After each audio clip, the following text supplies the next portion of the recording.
प्यारे बच्चों, railway group D का जो एग्जाम हो रहा है ना, उसमें एएसआई स्टैंडर्ड वाला क्वेश्चन देखने को मिल रहा है। ये होता क्या है, बनता कैसे है, क्योंकि बहुत सारे विद्यार्थी इसमें कंफ्यूज रहते हैं। चलो इसको हम समझने का प्रयास करते हैं। कहता है 10% वार्षिक साधारण ब्याज की दर पर 5 वर्ष में 9600 रुपया के ऋण को चुकाने हेतु आवश्यक वार्षिक किस्त बता दो भैया। हमें कुछ नहीं करना होता है। हम यहाँ पे मान लेते हैं कि माना कि प्रत्येक वार्षिक किस्त 100 रुपया का है, 5 बार दे रहा है तो 5 बार दो क्या, 5 वर्ष में 5 बार, 1 2, ये हो गया 3, ये हो गया 4, अब भैया ये हो गया कितना, 5। 5 बार तुमने दिया, यानी कि 1 2 3 4 500 रुपया उसको दिया। आपका ऋण जो भी लिया था यहाँ पे वो क्या हो गया, आपका वसूल हो गया। अब थोड़ा सा सोचो कि ये पैसा ऐसे प्रत्येक बार प्रत्येक वर्ष न देकर तुम एक ही बार पूरा के पूरा पैसा 5 साल के बाद देता, तो क्या इतना ही पैसा देना पड़ता? नहीं, इससे ज्यादा देना पड़ता। क्यों? क्योंकि यहाँ पे जो भी पैसा लिया था उस पर 10% की दर से आपको 5% का इंटरेस्ट लगता, उतना पैसा आपको देना पड़ता। लेकिन यहाँ पे आपको 500 में काम चल रहा है, कम में ही काम चल रहा है। क्यों? क्योंकि प्रत्येक साल उसको कुछ ना कुछ अमाउंट दे रहा है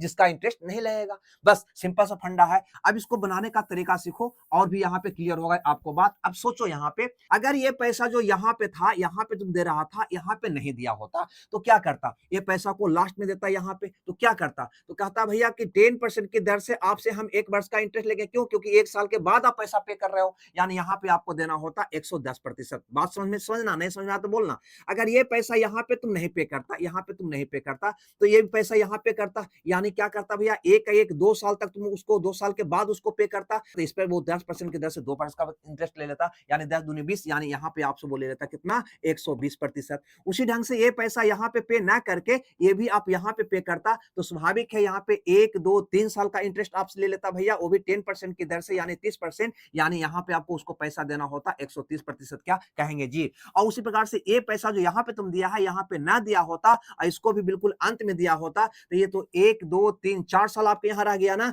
तो 4 साल का आपको ब्याज लेता 10% की दर से 100 रुपया का, यानी 140% यहाँ पे आपको उसको पे करना होता।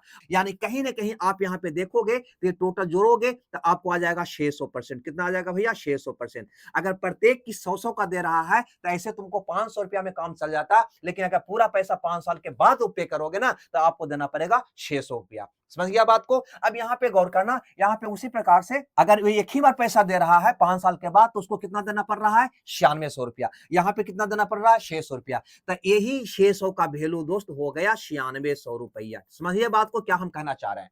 अब कहता है प्रत्येक किस्त का मान बता दो, तो प्रत्येक किस्त का मान यानी 100 रुपया, यानी यही 100 का आपको क्या निकाल देना है, यहाँ पे मान निकाल देना है। ठीक है भैया, इसका ये 16 गुना है, इसका 16 गुना कर दो, आपका उत्तर आ जाएगा, यानी 1600 रुपया आपका आंसर हो जाएगा, यानी ए ऑप्शन आपका क्या हो जाएगा? सही हो जाएगा। अब देखो अगला एक क्वेश्चन और है जिसका उत्तर आपको कमेंट्स बॉक्स में देना है।